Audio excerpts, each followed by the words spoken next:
ശുദ്ധീകരണത്തിന്റെ നാളുകളിലൂടെ നാം യാത്ര ചെയ്യുകയാണ്. നോമ്പിന്റെ അഞ്ചാമത്തെ ഞായറാഴ്ചയിലേക്ക് നാം എത്തിയിരിക്കുന്നു. ഇന്നേ ദിവസം ക്രമീകരിക്കപ്പെട്ടിരിക്കുന്ന ഏവെങ്കിലും ഭാഗം ശുദ്ധമുള്ള ലൂക്കോസിന്റെ സുവിശേഷം 13-ാം അധ്യായം 10 തൊട്ടുള്ള വചനഭാഗമാണ്. ദൈവത്തിന് വേണ്ടി ജീവിതം സമർപ്പിച്ച ദൈവശക്തി ധരിച്ചവനായ മോർ അസ്താത്യോസ് ലീബ ബാബായുടെ ഓർമ്മയെ കൊണ്ടാടുകയാണ്. ഈ ഞായറാഴ്ചകളിലെല്ലാം കർത്താവ് ചെയ്ത അത്ഭുതങ്ങളെക്കുറിച്ചാണ് നാം കേട്ടുകൊണ്ടിരിക്കുന്നത്. കാനാവിലെ കല്യാണ വിരുന്നിൽ വീഞ്ഞിനെ വെള്ളത്തെ മേൽത്തര വീഞ്ഞാക്കി, കുഷ്ഠരോഗിയെ സുഖപ്പെടുത്തി, തളർവാദ രോഗിയെ സുഖപ്പെടുത്തി, കൂന് നിവർക്കുന്നു. ലൂക്കോസിന്റെ സുവിശേഷം 13-ാം അധ്യായം 10 തൊട്ടുള്ള വചനത്തിൽ 18 സംവത്സരമായിട്ട് കൂന് ബാധിച്ചിരുന്ന ഒരു സ്ത്രീയെ കർത്താവ് കണ്ടുമുട്ടുന്നു. ആ കൂനിന് കാരണം അശുദ്ധാത്മാവിന്റെ സ്വാധീനമാണ്. രോഗങ്ങൾ പല രീതിയിലുണ്ടാകാം. ചിലർക്ക് രോഗം വരുന്നത് ദൈവനാമം അവരിലൂടെ മഹത്വപ്പെടാൻ വേണ്ടി, അതുപോലെ തന്നെ അവയവങ്ങളുടെ പോരായ്മ മൂലം രോഗങ്ങൾ ഉണ്ടാകുന്നു. എന്നാൽ ഈ അവയവങ്ങൾക്ക് പോരായ്മ ഉണ്ടാക്കുന്ന ചില തിന്മയുടെ ശക്തിയുടെ പ്രവർത്തനം മൂലമാണ് രോഗമുണ്ടാകുന്നതെങ്കിൽ, ആത്മാവിന്റെ സ്വാധീനം മൂലമാണ് രോഗമുണ്ടാകുന്നതെങ്കിൽ, അത് ഈ ലോകത്തിന്റെ മെഷീനുകൾ വെച്ച് കണ്ടുപിടിക്കാനായിട്ട് സാധ്യമല്ല. ഈ ലോകത്തിൽ കണ്ടുപിടിക്കപ്പെട്ടിരിക്കുന്ന ഒരു ഉപകരണങ്ങൾക്കും തിന്മയുടെ സ്വാധീനത്തെക്കുറിച്ച് തിരിച്ചറിയാനായിട്ട് പറ്റുകയില്ല. ഇവിടെ 18 സംവത്സരമായിട്ട് കൂന് ബാധിച്ചതിന്റെ കാരണം ആ വ്യക്തിയിൽ അശുദ്ധാത്മാവ് സ്വാധീനം ചെലുത്തിരുന്നതുകൊണ്ടാണ്. അശുദ്ധാത്മാവിനെ ബഹിഷ്കരിച്ചു കഴിഞ്ഞപ്പോൾ കൂന് മാറി. അതുപോലെ ഒരുപാട് സംഭവങ്ങൾ വേദപുസ്തകത്തിൽ നാം കാണുന്നുണ്ട്. അശുദ്ധാത്മാവിന്റെ സ്വാധീനം കൊണ്ട് അപസ്മാരം ബാധിച്ച വ്യക്തി, അശുദ്ധാത്മാവിന്റെ സ്വാധീനം കൊണ്ട് കല്ലറയിൽ താമസിച്ച വ്യക്തി, അങ്ങനെ ഒരുപാട് വ്യക്തികളെ, പൈശാചിക ശക്തികളുടെ അടിമത്തത്തിലായിരുന്ന വ്യക്തികളെ കർത്താവ് സുഖപ്പെടുത്തുന്നത് നമ്മൾ കണ്ടിട്ടുണ്ട്. അതുപോലെ തന്നെ ഒരുപാട് അത്ഭുതങ്ങളും അടയാളങ്ങളും കർത്താവ് പ്രവർത്തിക്കുന്നതിന്റെ പിന്നിലെ പ്രധാനപ്പെട്ട ഒരു ലക്ഷ്യത്തെക്കുറിച്ച് നമ്മൾ തിരിച്ചറിയണം.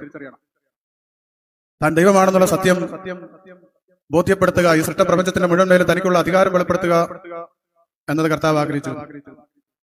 തന്നെ വെറും മനുഷ്യനായി കണ്ടവരുടെ മധ്യത്തിൽ വെച്ച് തന്നെ കർത്താവ് രോഗത്തിന്മേലും, പൈശാചിക ശക്തിയുടെ മേലും, ജീവന്റെ മേലും, മരണത്തിന്മേലും, ഈ സൃഷ്ടപ്രപഞ്ചത്തിന്റെ മുഴുവൻ മേലും തനിക്ക് അധികാരമുണ്ടെന്ന് കാണിച്ചു കൊടുത്തു. പ്രിയപ്പെട്ടവരെ, നമ്മൾ മനസ്സിലാക്കുക, ഈ അത്ഭുതങ്ങളെ കുറിച്ച് കേൾക്കുമ്പോൾ നമ്മളിൽ ശക്തിപ്പെടേണ്ട വിശ്വാസം യേശു ദൈവമാണെന്നുള്ളതാണ്. ഈ വിശ്വാസത്തിന്റെ അടിസ്ഥാനത്തിന്മേലാണ് സഭ നിലനിൽക്കുന്നത്. ഈ വിശ്വാസം ഈ ആരാധനയിൽ തന്നെ അനേക തവണ നമ്മൾ ഏറ്റുപറഞ്ഞ് ദൈവത്തെ മഹത്വപ്പെടുത്തുന്നു. വലിയവനും നമ്മുടെ രക്ഷകനുമായ യേശു മിശിഹായ ദൈവത്തിന്റെ കൃപയും കരുണയും എന്റെ സഹോദരങ്ങളെ നിങ്ങൾ എല്ലാവരുടെ മേലും ഉണ്ടാകട്ടെ എന്ന് പറഞ്ഞ് ഇപ്പോഴും ഈ അൻപുടയവനെ എന്നുള്ള ഗീതം പാടുന്നതിന് തൊട്ടു മുമ്പ് ആശീർവദിച്ചിട്ടാണ് ഞാൻ നിൽക്കുന്നത്. വലിയവനും നമ്മുടെ രക്ഷകനുമായ യേശു മിശിഹായ ദൈവത്തിന്റെ കൃപയും കരുണയും. അപ്പൊ നമ്മൾ തിരിച്ചറിയുക, അപ്പം തിന്ന് വിശപ്പും അന്നേരം മാറിയവന് പിന്നെ വിശന്നു. അതുപോലെ തന്നെ മരിച്ചവനെ കർത്താവ് ഉയർപ്പിച്ചു, വീണ്ടും അദ്ദേഹം മരിച്ചു. സത്യത്തിൽ ഇതിന്റെ എല്ലാം പിന്നിൽ ദൈവം ആഗ്രഹിക്കുന്ന എന്താണ്? ജീവന്റെ മേലും മരണത്തിന്മേലും എല്ലാം തനിക്ക് അധികാരമുണ്ട്. ഇതിനെ ഒന്നും നിങ്ങൾ ഭയപ്പെടേണ്ട കാര്യമില്ല. ഇതിനപ്പുറത്തേക്കുള്ള ഒരു ജീവിതമുണ്ടെന്ന് കർത്താവ് വളരെ വ്യക്തമായിട്ട് പഠിപ്പിച്ചു തന്നു. അത് വിശ്വസിച്ച വിശുദ്ധരായ പിതാക്കന്മാരെ നാം ഓർക്കുന്നു. അവരിൽ നിന്ന് അവരുടെ മധ്യസ്ഥ പ്രാർത്ഥന വഴിയായിട്ട് ദൈവത്തിൽ നിന്ന് വാഴുകൾ പ്രാപിക്കാനായിട്ട് നാം ആഗ്രഹിക്കുകയും പ്രാർത്ഥിക്കുകയും പെരുന്നാളുകൾ കൊണ്ടാടുകയും ചെയ്തു. യേശു ദൈവമാണെന്നുള്ള ഉറച്ച ബോധ്യത്തിൽ ജീവിച്ച് സാക്ഷ്യം നൽകി മാറ്റപ്പെട്ടിരിക്കുന്ന വിശുദ്ധരുടെ ആത്മാക്കളിൽ ദൈവശക്തി കുടികൊള്ളുന്നു. വിശുദ്ധരുടെ തിരുശേഷിപ്പുകളിൽ നിന്ന് ശക്തി ഒഴുകുന്നു. നൂറ്റാണ്ടുകളായി ഈ ഒടുങ്ങാത്ത ശക്തി ഒഴുകുന്നതിന്റെ പിന്നിലെ കാര്യമെന്താ? അവർ ജീവിച്ചിരുന്നപ്പോൾ ഈ വചനത്തെയും കൂദാശകളെയും വിശ്വസിച്ചു, അത് അംഗീകരിച്ചു, അതിനെ സ്വീകരിച്ചു. ദൈവത്തോട് അവര് ഈ മാർഗത്തിലൂടെ ദൈവത്തോട് ഐക്യപ്പെടാൻ, നിത്യജീവൻ പ്രാപിക്കാൻ ദൈവം ഒരുക്കി വെച്ചിരിക്കുന്ന ദൈവിക സംവിധാനങ്ങളിലൂടെ, മാർഗങ്ങളിലൂടെ അവർ ദൈവത്തോട് ഐക്യപ്പെട്ട് ഒന്നായി തീർന്നു. അവരിലൂടെ ദൈവശക്തി ഒഴുകുവാനിടയായി തീർന്നു. ദൈവത്തിനും മനുഷ്യർക്കിടയിൽ ഏക മധ്യസ്ഥൻ യേശുക്രിസ്തുവാണെന്നുള്ള ഒരു വചനം ചൂണ്ടിക്കാണിച്ചുകൊണ്ട് പലപ്പോഴും യേശുവല്ലാതെ മറ്റൊരു മധ്യസ്ഥനില്ല എന്നും, മറ്റാരെയും അങ്ങനെ സമീപിക്കുന്നത്, അല്ലെ അവരെ മധ്യസ്ഥനായി അംഗീകരിക്കുന്നത് ശരിയല്ല എന്നും പഠിപ്പിക്കുന്നവരുണ്ട്. ദൈവത്തിനും മനുഷ്യർക്കിടയിൽ മനുഷ്യനായ ക്രിസ്തു ഏക മധ്യസ്ഥനായി നിലനിൽക്കുമ്പോൾ ഈ വചനത്തിനൊരു പ്രത്യേക അർത്ഥമുണ്ടെന്നുള്ളത് നമ്മൾ തിരിച്ചറിയുക. ആ വചനത്തിന്റെ അർത്ഥം ഇതാണ്: യേശുക്രിസ്തു എന്ന ഏക മധ്യസ്ഥന് ചില പ്രത്യേകതകളുണ്ട്. അതിൽ പ്രധാനപ്പെട്ട മറ്റാർക്കും ഇല്ലാത്ത ഒരു പ്രത്യേകതയാണ് ഈ മധ്യസ്ഥൻ ദൈവമായിരുന്നു. രണ്ടാമത്തെ പ്രത്യേകതയാണ് അവൻ പാപരഹിതമായ ബലിയർപ്പിച്ചു എന്നുള്ളത്. ഇപ്പോൾ ഈ പരിശുദ്ധ കുർബാനയിൽ ഞാന് എപ്പമെടുത്ത് വാഴ്ത്തി പ്രാർത്ഥിക്കുന്ന സമയത്ത് ഇങ്ങനെയാണ് ചൊല്ലിയത്: പാപമില്ലാത്തവൻ പാപികളായി നമുക്ക് വേണ്ടി മനസ്സോടെ മരണം അനുഭവിക്കാൻ തയ്യാറായപ്പോൾ തന്റെ പരിശുദ്ധ തൃക്കരങ്ങളിൽ അപ്പമെടുത്തു. അവന്റെ പ്രത്യേകതയാണ് അവൻ പാപരഹിതനായി ഭൂമിയിൽ വന്ന മധ്യസ്ഥനാണ്. അവൻ അർപ്പിച്ചതുപോലെ ഒരു മധ്യസ്ഥത മറ്റാർക്കും അർപ്പിക്കുവാനായിട്ട് സാധ്യമല്ല. അവന് തുല്യനായിട്ട് മറ്റാരുമില്ല. ഈ ലോകം തന്നെ നിലനിൽക്കുന്ന അവനിലൂടെ അവന് വേണ്ടിയാണെന്ന് കൊളോസ്യർക്ക് എഴുതിയ ലേഖനം 1-ാം അധ്യായം 14 വചനത്തിൽ പറയാണ്. അവനാണ് എല്ലാ സൃഷ്ടികളുടെയും മുമ്പുള്ള ആദിജാതൻ. അവനിലൂടെ സകലവും നിലനിൽക്കുന്നു. അവന് വേണ്ടി സകലവും സൃഷ്ടിക്കപ്പെട്ടിരിക്കുന്നു. അവൻ സകലത്തിനും മീതെയുള്ളവനാണ്. അവൻ ദൈവമാണ്. ഈ മധ്യസ്ഥന്റെ പ്രത്യേകത അതാണ്.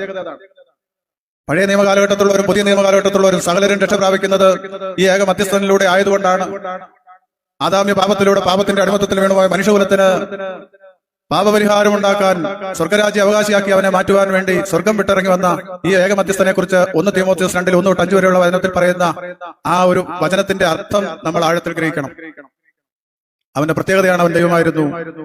ആദാമ്യ പാപത്തിലൂടെ സകലരും പാപത്തിന്റെ മലിനതയിൽ വീണുപോയി കഴിഞ്ഞപ്പോൾ ആ മനുഷ്യകുലത്തിന് രക്ഷയുണ്ടാകണമെങ്കിൽ പാപരഹിതമായ ബലിയർപ്പിക്കണമായിരുന്നു, പാപരഹിതമായ മാധ്യസ്ഥം വഹിക്കണമായിരുന്നു. അതിനുവേണ്ടി പിതാവിനാൽ അയക്കപ്പെട്ടവനാണ് ദൈവമായ യേശുക്രിസ്തു. അവനോട് തുല്യനായ മറ്റൊരു മധ്യസ്ഥൻ ഇല്ല എന്ന് പറഞ്ഞ് മറ്റാരും മധ്യസ്ഥരല്ലെന്നോ, മറ്റുള്ളവരിലൂടെ ഒഴുകുന്നത് പരിശുദ്ധാത്മാവല്ലെന്നോ, അവരുടെ തിരുശേഷിപ്പുകളെ ബഹുമാനിക്കരുത്, ആദരിക്കരുത് എന്നോ ഒന്നും അർത്ഥമില്ല. അവരെ തെരഞ്ഞെടുത്തതും അവരെ ശക്തി ധരിപ്പിച്ചതും അവരെ അഭിഷേകം ചെയ്തതും പരിശുദ്ധാത്മാവിന്റെ ദാനങ്ങൾ കൊണ്ട് അവരെ നിറച്ചതും ദൈവം തന്നെയാണ്. അവരുടെ വാക്ക് കേൾക്കുന്നവൻ എന്റെ വാക്ക് കേൾക്കുന്നു, ഞാൻ അയച്ചവനെ സ്വീകരിക്കുന്നവൻ എന്നെ സ്വീകരിക്കുന്നു. അവരുടെ നാമത്തിൽ ചെറിയവന്, കർത്താവിന്റെ നാമത്തിൽ ചെറിയവന് ഒരു ഗ്ലാസ് വെള്ളം കൊടുത്താൽ അതിന് പോലും പ്രതിഫലം ലഭിക്കാതെ പോകുകയില്ല എന്ന് പറഞ്ഞവൻ ദൈവമാവുന്നു. അതുകൊണ്ട് വിശുദ്ധരുടെ തിരുശേഷിപ്പുകളെ നാം ആദരിക്കണം. അവരിലൂടെ ഇന്നും ദൈവത്തിന്റെ ശക്തി ഒഴുകിക്കൊണ്ടേയിരിക്കുന്നു. പ്രിയപ്പെട്ടവരെ, ഒരു കാലഘട്ടത്തിൽ ഞാൻ ഇതിനെല്ലാം സംശയിച്ച് ചോദ്യം ചെയ്ത് നടന്ന ആളാണ്. ഇങ്ങനെയൊക്കെ പ്രാർത്ഥിച്ചിട്ട് വല്ല ഗുണമുണ്ടോ? പള്ളി വന്ന് നിന്നിട്ട് വല്ല കാര്യമുണ്ടോ? ധൂമക്കുറ്റിയും കറങ്ങി നടന്നിട്ട് വല്ല കാര്യമുണ്ടോ? കുറെ പുക വിട്ടിട്ട് എന്താ കാര്യം എന്നൊക്കെ ചിന്തിച്ചും ചോദിച്ചും നടന്ന ആളാണ്. എന്നാൽ പിന്നീട് പുരോഹിതനായതിനു ശേഷം ഒരുപാട് അനുഭവങ്ങളിലൂടെ മനസ്സിലായി, ദൈവാലയത്തിൽ നടക്കുന്ന ആചാരാനുഷ്ഠാനങ്ങൾക്ക് നമ്മുടെ കണ്ണുകൊണ്ട് കാണാൻ പാടില്ലാത്ത ഒരുപാട് കാര്യങ്ങൾ അതിന് പിന്നിൽ നടക്കുന്നുണ്ട്. ഒരുപാട് ദൈവിക വ്യാപാരങ്ങൾ നടക്കുന്നുണ്ട്. ഒരു പൈശാചി ശക്തികളെ നമുക്ക് കണ്ണുകൊണ്ട് കാണാനായിട്ട് സാധാരണ മനുഷ്യർക്ക് സാധ്യമല്ല. കാണപ്പെടാത്ത ഒരുപാട് കാര്യങ്ങളുണ്ട്. കാണപ്പെടാത്ത എന്തെല്ലാം കാര്യങ്ങളെ നമ്മൾ ഉപയോഗിച്ചുകൊണ്ടാണ് ഇരിക്കുന്നത്. ഈ അന്തരീക്ഷത്തിൽ നിന്ന് നാം സ്വീകരിക്കുന്ന ഓക്സിജൻ നമുക്ക് കാണാനായിട്ട് പറ്റുന്നില്ല. പക്ഷേ ലഭിച്ചില്ലെങ്കിൽ നമ്മുടെ അവസ്ഥ മാറും. അങ്ങനെ എന്തെല്ലാം കാര്യങ്ങൾ കാണപ്പെടാത്ത നമ്മൾ ഉപയോഗിക്കുന്നുണ്ട്. കാണപ്പെടുന്നവയെല്ലാം കാണപ്പെടാത്തവയിൽ നിന്ന് ഉണ്ടായി എന്ന് വചനം സാക്ഷ്യപ്പെടുത്തുന്നു. അതുകൊണ്ട് നമ്മൾ മാത്രമല്ല സൃഷ്ടികളായിട്ടുള്ളത്, മറ്റനേക സൃഷ്ടികളുണ്ട്. നമ്മൾ കണ്ടിട്ടില്ലാത്ത ഒരുപാട് കാര്യങ്ങളുണ്ട്. പ്രിയപ്പെട്ടവരെ, അതുകൊണ്ട് നാം വിശ്വസിക്കുക, വിശുദ്ധന്മാരെ അഭിഷേകം ചെയ്തത് ദൈവമാണ്.